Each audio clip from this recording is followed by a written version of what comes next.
Well, thank you very much.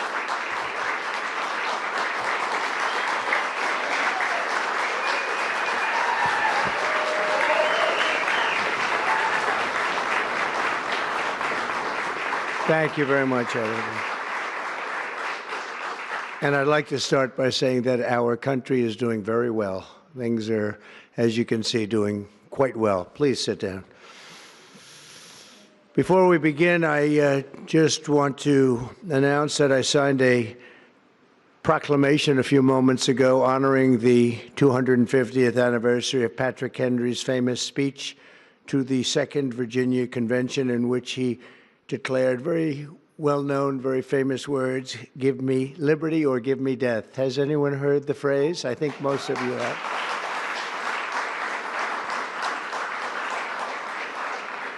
And moments ago, I also signed an executive order to dramatically increase production of critical minerals and rare earths. It's a big thing in this country, and as you know, we're also signing agreements in various locations to unlock rare earths and minerals and lots of other things all over the world, but in particular Ukraine. We're doing very well with regard to Ukraine and Russia. And one of the things we are doing is signing a deal very shortly with respect to rare earths with Ukraine, which they have tremendous value in rare earth, and we appreciate that. And we spoke yesterday with, as you know, President Putin and President Zelensky, and we would love to see that come to an end, and I think we're doing pretty well in that regard. So hopefully we could save thousands of people a week from dying. That's what it's all about. They're dying so unnecessarily, and I believe we'll get it done. We'll see what happens, but I believe we'll get it done. Today we take a very historic action that was 45 years in the making. In a few moments, I will sign an executive order to begin eliminating the Federal Department of Education once and for all.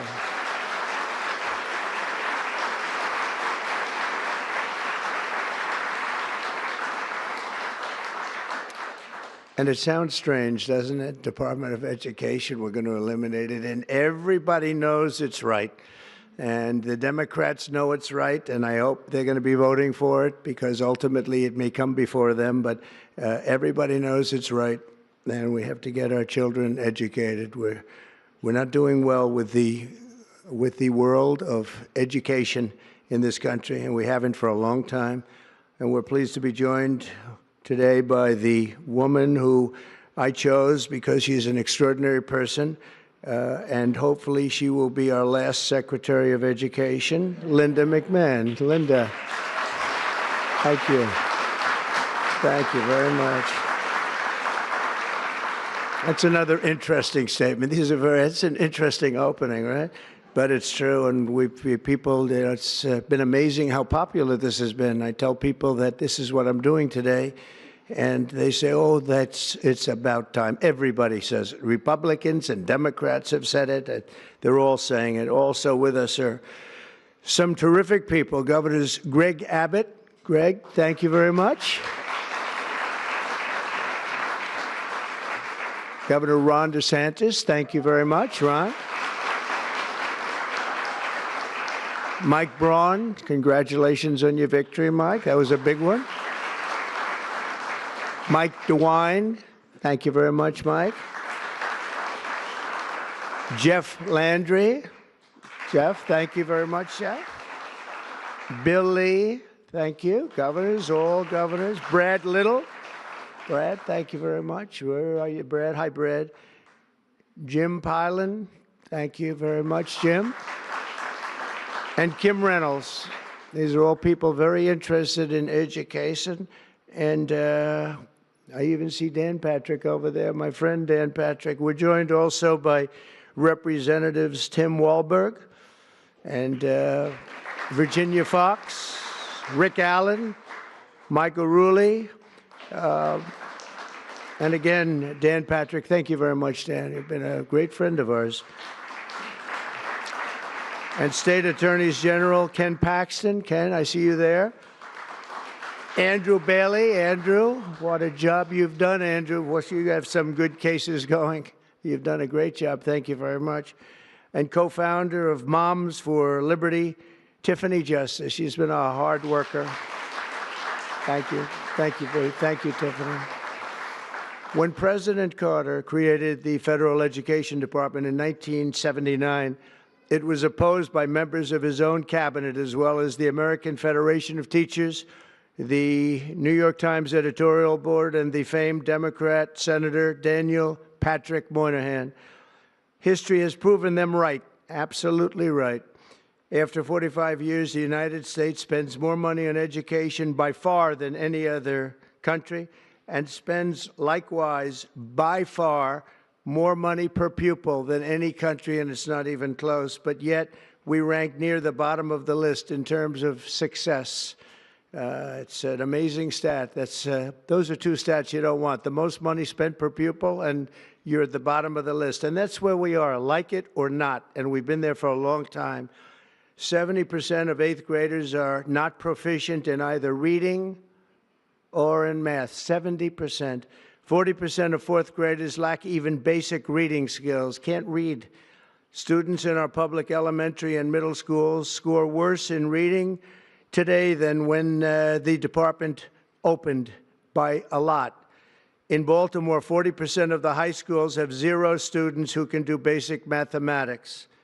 Not even the very simplest of mathematics. I said, give me your definition of basic, and they're talking about like adding a few numbers together. Despite these breathtaking failures, the department's discretionary budget has exploded by 600% in a very short period of time, and it employs bureaucrats in buildings all over Washington, D.C. And as a former real estate person, I will tell you, I ride through the streets of Washington, and it says Department of Education, Department of Education. I said, how do you fill those buildings? It's crazy what's happened over the years. I'm pleased to report that after offering these federal employees 2 generous buyout options, and they were very generous, and they're good people, but they were very generous. My administration has initiated a reduction in force, and we're already cutting numbers that were really surprising to a lot, that we were able to do it so successfully. And we've cut the number of bureaucrats in half. 50% have taken office, which is great. Thank you. Under the action I'm taking today, a small handful of Democrats and others that we have employed for a long time, and there are some Republicans, but not too many, I have to be honest with you. But the department's useful functions, and such as, and they're in charge of them: Pell Grants, Title I funding, resources for children with disabilities and special needs will be preserved, fully preserved. They're all going to be so. If you look at the Pell Grants, it's supposed to be a very good program. Title I funding and resources for children with special disabilities and special needs, they're going to be preserved in full and redistributed to various other agencies and departments that will take very good care of them. And that's very important to Linda, I know, and it's very important to all of us. But beyond these core necessities, my administration will take all lawful steps to shut down the department. We're going to shut it down, and shut it down as quickly as possible. It's doing us no good. We want to return our students to the states, where just some of the governors here are so happy about this. They want education to come back to them, to come back to the states, and they're going to do a phenomenal job. You know, if you look, Denmark, Norway, Sweden, I have to tell you, I give them a lot of credit. China's top 10. And so we can't now say that bigness is making it impossible to educate, because China is very big.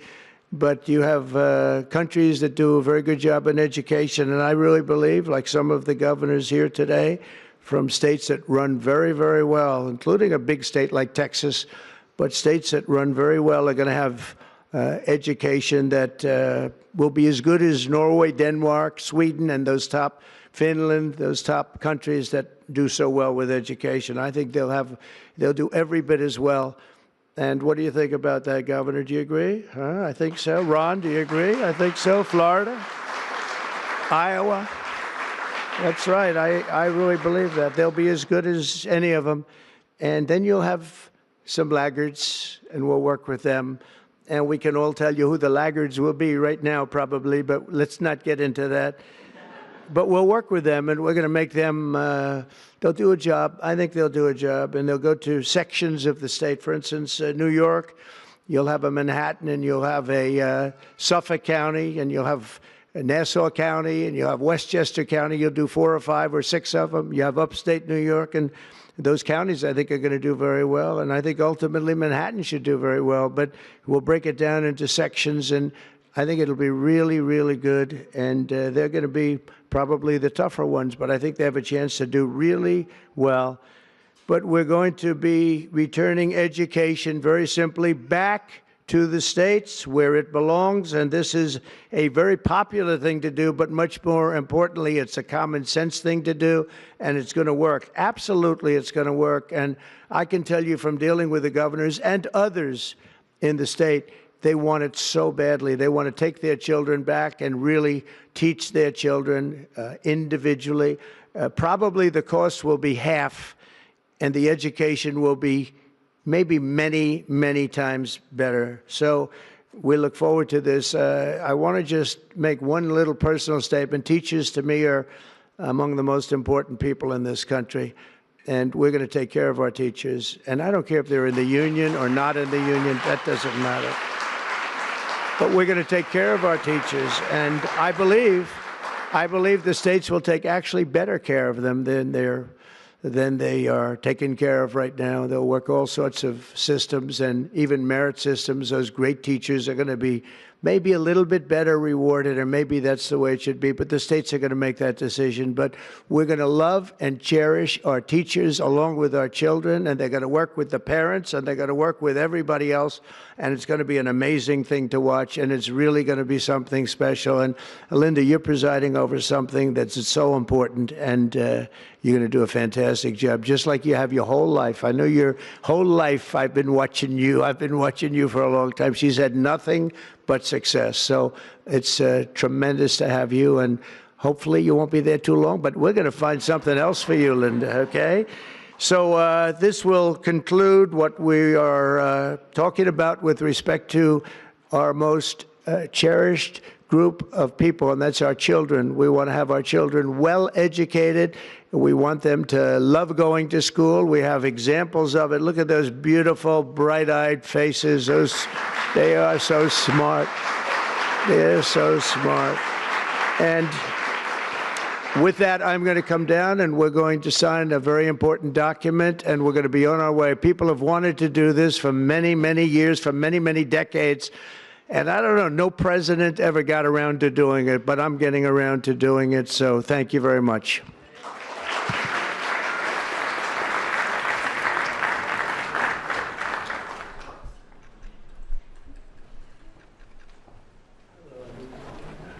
Good-looking people here.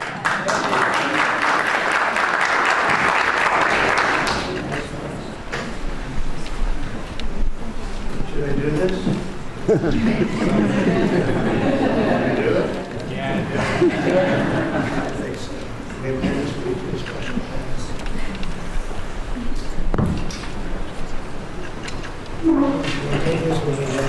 It was very lucky. I signed another document that turned out to be very good for the country, and I said, let's use that same pen. I don't know, is anybody superstitious? Ron, are you superstitious? Let's use that same pen.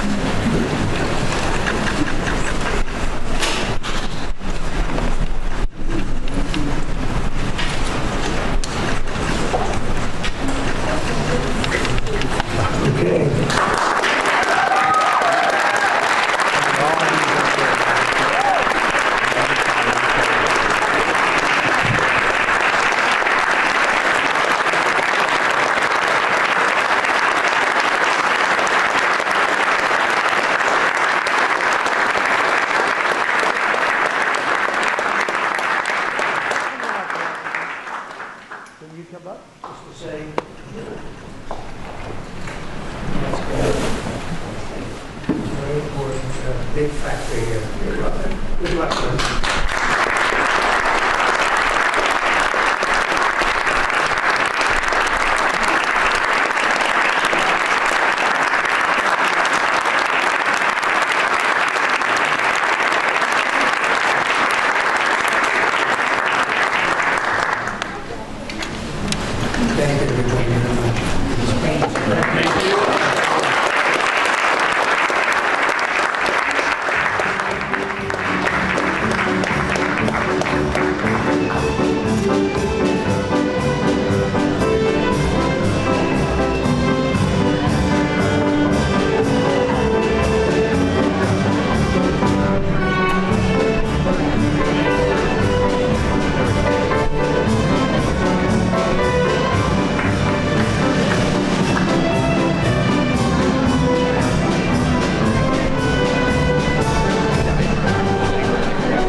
all day. I was like, if this slides, I'm gonna It's fine. Whatever. I can stand this way. What? I'm here inside the East Room where President Trump has just signed an executive order to begin the dismantling of the Department of Education. He can't fully show it down. Let me start over. We just start over. Don't make it more complicated than it has to be. I'm here inside the East Room where President Trump just signed an executive order to begin the dismantling of the Department of Education. He can't simply shut it down with a stroke of a pen because it was created by Congress and therefore would have to be eliminated